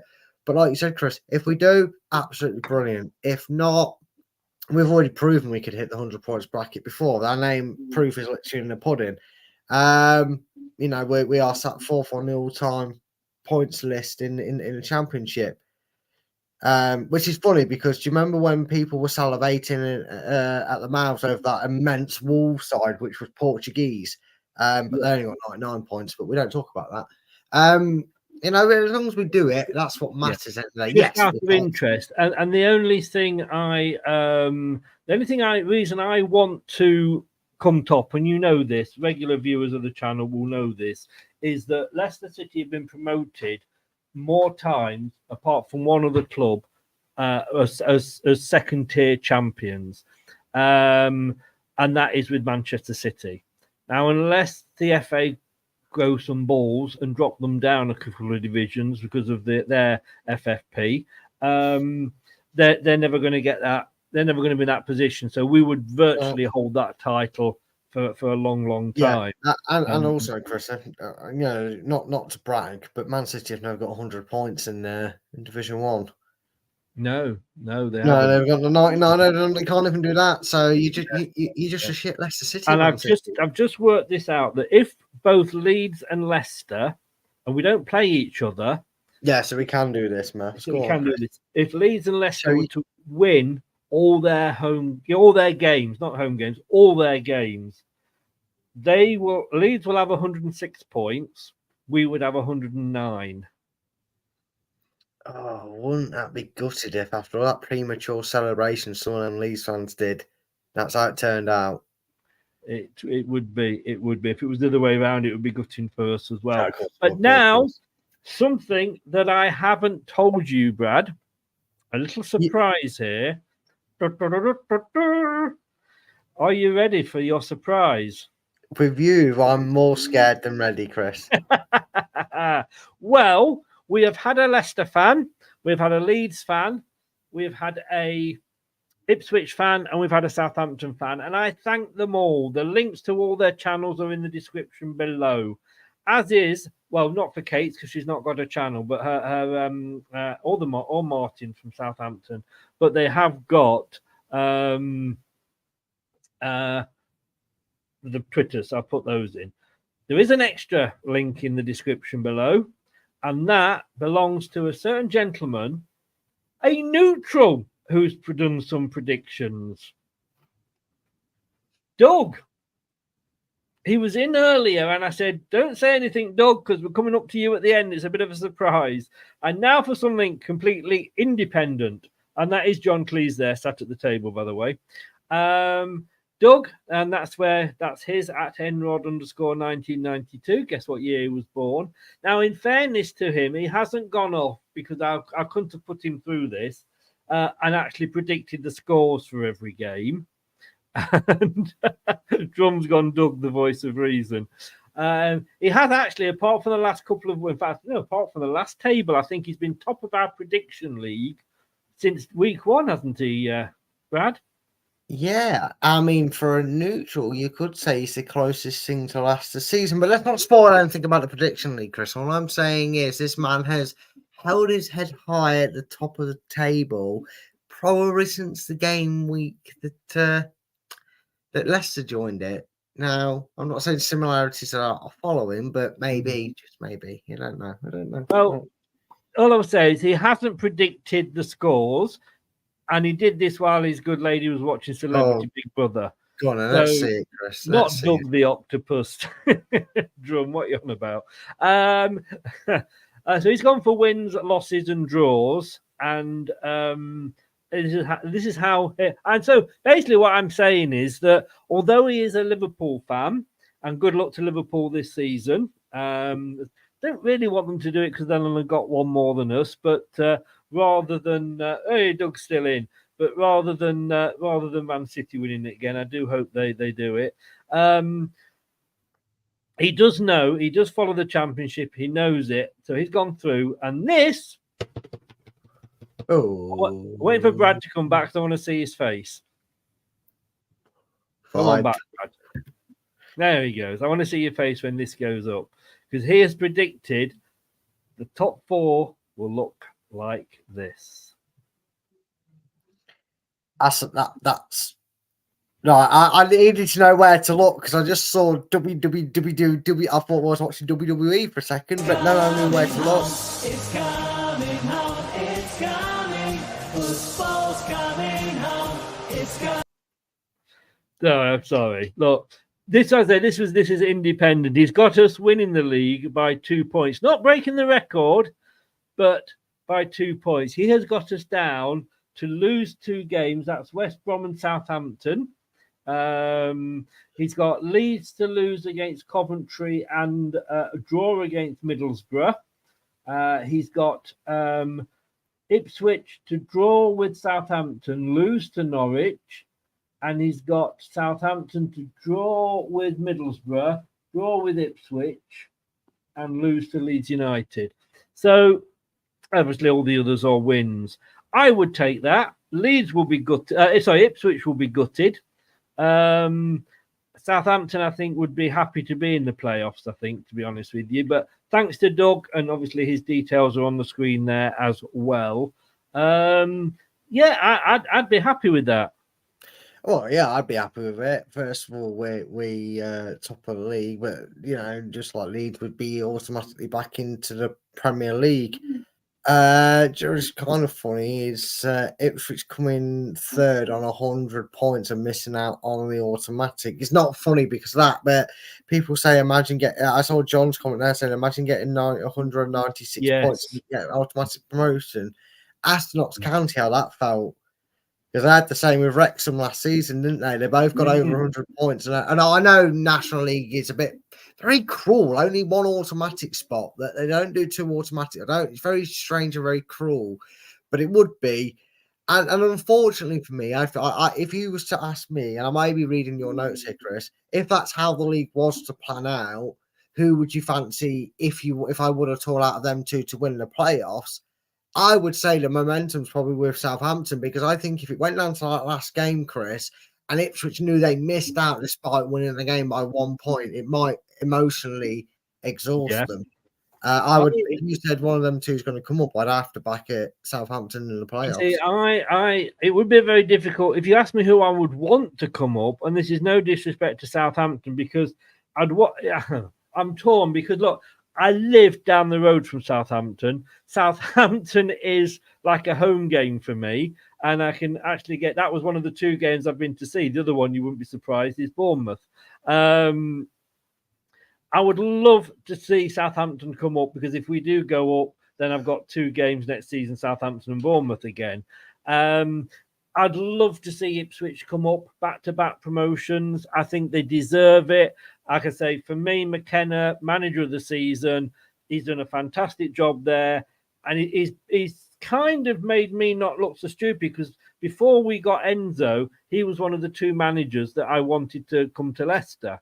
And I think had we not got Enzo and we had got him, I think we'd probably pretty much still be where we are. I'd love to see Ipswich come up for that reason. I just want to see the playoffs are just literally be anything, couldn't it? Really, but Ipswich or Southampton. Ipswich, because that I'd like to see. But if I've got to put my money on one, I'd want Southampton, just so I can see Leicester again. But there we go. I mean, thank you, Doug. Yeah, thanks, Doug. Chris told me the check's in the post for doing that for it. It's look, at the end of the day, like I still feel like having them extra couple of games and the cluster that's going to come in for them is going to be too much for Southampton. I'd stand by that, Chris. If it was us in the same position, Ipswich, either of the teams in that position, I would say they probably got too much to kind of make up, because you're always thinking, you see everybody else win. Even if you win, you think, no, we've definitely got to win our game. And obviously you want to win all your games, but I still see it being a thing.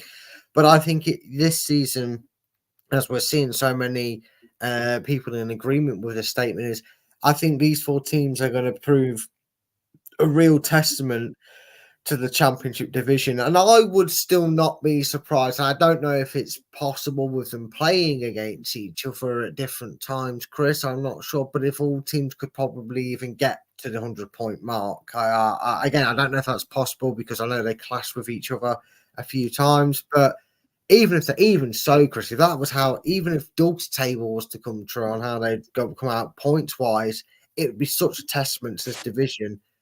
Because it's not nice when people talk about the lower leagues, Chris, and they kind of just go, well, they're going to win it because they're really rich and the rest will do whatever. It's nice to see 4 or 5 teams fighting for it, because sometimes, I suppose in the top divisions, it's the same, Chris, you can get a bit blasé with, we know it's going to win this, can't we? Because of the golfing class. Yeah. Well, there we go then. It is to be seen. It's going to be, if you're a neutral, it must be absolutely amazing. If you're a Leicester, Leeds, Ipswich or Southampton fan, oh my God, it is buttock-clenchingly panic time. Thanks to the nice words coming from the Leeds fans that have been in. We welcome any fan from any club. You're all welcome in here. All we ask is a bit of respect for everybody, and let's just have a little bit of banter. Nothing more serious than that. But yeah, look, I've enjoyed this show. It's going to be very interesting. This was better than watching England-Brazil, wasn't it? I mean, to be fair, watching paint dry is better than England playing a friendly game for me. But yeah, you're right, Chris. I've much enjoyed doing this, all kidding aside. In fact, I'd enjoy doing this over most things on my days off. So yeah, I've enjoyed it, and thank you to everybody who've been chat, been very respectful, and you've been honest as well. It'd be easy for us to sit on here, Chris, wouldn't it? We say this about a lot of things when we do discussions. It'd be easy for us to come on here and go, no, we're going to win all 9 games. No, we're Leicester City, we're better. No, we're honestly analysing our season and the running. If Leeds stay above us, I expect you to come in and have a bit of a giggle with us. And, you know, if we lose to Bristol and you beat whoever you're playing, I forget who it is now, then I would expect you to come on and go, yeah, we're still top. Yeah, let's have a bit of banter. But don't come in with the big, like, you know, we're 2 goals ahead of you now. But come in and give us, have a bit of fun with us, wind us up. It's great. That's what football should all be about. Or Watford away. So, you know, if you beat Watford away and we lose to Bristol and you're the 4 points, well done. You're congratulated. And people, when they come in, because they don't always come in at the start of the chat, don't always see us congratulating other teams, but we do if they deserve it. And, you know, I think when Leeds beat us, we didn't sort of say, well, you know, we threw it away or anything like that. But look, everybody's welcome. Let's just keep it respectful. Brad, thank you so much as always. A gentleman, sir. Tell everybody about LTID TV 2. Yes, the home of Leicester City Football's quiz channel. Yes, it's going to be back with a bang with one of our own, as you may hear singing at football grounds. Unfortunately, it's not an ex-professional that I have on the show, but it's close enough. It is LTID TV's very own Craig, and we'll be playing the football pyramid game. Yes, I know, the football pyramid. Are any of you lot interested in coming on? Let me know. Follow me at Full Time Focus, because see if you've got the brains and know enough about Leicester City. Once the channel gets up and running, I may tweak these shows to be more open to other fan bases. You could just want to take a go for the lols. It's not the hardest quiz in the world. If you've ever seen the show Tenable, may have taken an inspiration from that. That's all I'm saying. But yes, if you know Leicester and you think you can climb the footballing pyramid and take home the riches that are from the footballing pyramid in the world of football, then by all means follow me on Twitter at Fulltime Focus. Try and find me on Facebook if you will. Contact me whichever way you find possible and get involved, because as soon as Craig gives me a date and time, I have the show ready, written up and ready. Over the international break, as I skillfully re-enter the room. It's like, see, just like this show, I am full of magic. I told Chris to do that. You think that was an accident? It was all planned. So yeah, LTID TV2, the home of all things of football quizzes. Obviously, like I said, whilst we're trying to grow that channel, I pressed the wrong button there. I pressed the wrong button. John says, Brad took my sister to the prom when Leeds beat you guys. There's no such thing. You can't prove it. I remember that well. Enjoy the show, says Redding. Thank you very much. Hope to see you next season, perhaps, if we both go up. Just looking at a week on Friday, which is when the next games are. Bristol City kick off at 12:30 against Leicester. Millwall kick off at 1 o'clock against West Bromwich Albion. All the other games are at 3 until you get down to Blackburn playing Ipswich at 5:30 and Watford playing Leeds United at 8 o'clock. Okay, so for a couple of hours on Friday, we'll have a true representation of the league table. Cheers, John. Appreciate the kind words again as well. Basically, look, Ipswich, Leeds, West Brom, Leicester, all on telly. Who knew? And then going into April, which is when, because the clocks will have gone back. Don't forget to put your clocks back on that weekend. Monday, the 1st of April. Look, Leicester City are playing Norwich at 12:30. Oh, what a joke. Then 3 o'clock, that is at home, in fairness. At 3 o'clock is all the other matches until you get down to Ipswich playing Southampton at 5:30 and Leeds United playing Hull City at 8 o'clock. Wow. Sky, don't make it so bloody obvious, will you? I know, but, you know, if we were in charge of building up retention, Chris, we'd make sure we'd be putting the pressure on Leeds, and Leeds would do the same to us, vice versa. So swings and roundabouts. It is, and let's be honest with you. If we were doing shit, we wouldn't even be on those because they're obviously for telly. We wouldn't be on telly. Exactly. If we were like 15th or 18th, like some mediocre teams like Blackburn Rovers or whatever, we certainly wouldn't be getting it. Yeah, I Very get true, Ron. Very true. I get it. It is totally. It's like when we won the Premier League. Suddenly, after about halfway through the season, we literally were on telly every single week, weren't we? You know? Yeah. Which is no good for my watch-alongs, can I just say? But anyway, there we go.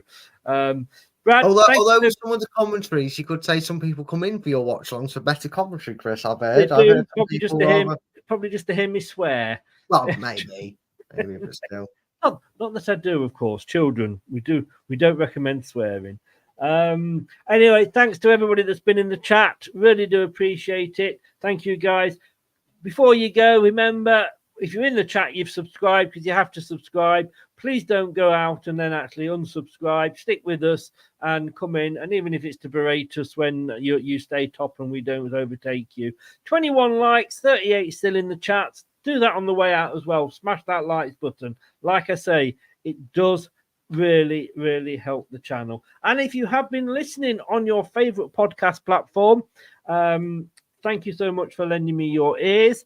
And if you want to find out where there is a links to us, if you like, on the Fan Network, TalkSport Fan Network, go onto the website, go under others, drop down menu, and you've got all the shows that do podcasts for TalkSport linked on there as well.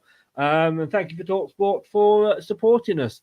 Brad, I'll speak to you in a second. Take good care, mate. I haven't got any shows until Monday, but you never know. Watch this. You never know. All the best. Thanks very much, guys. All I can say, it's been a great show. I hope Doug is right. I really, really do. But it's good night from me. It's good night from him. Good night. Thanks for watching. These videos are tremendous. You better like them too, or I'll be back. The TalkSport Fan Network is the ultimate on-demand destination for the UK's best fan-led football podcasts, including Leicester Till I Die, independent analysis and reaction for the Foxes faithful. The TalkSport Fan Network. Unbeatable club-dedicated content created by the fans, for the fans. Follow the podcast on the TalkSport Fan Network.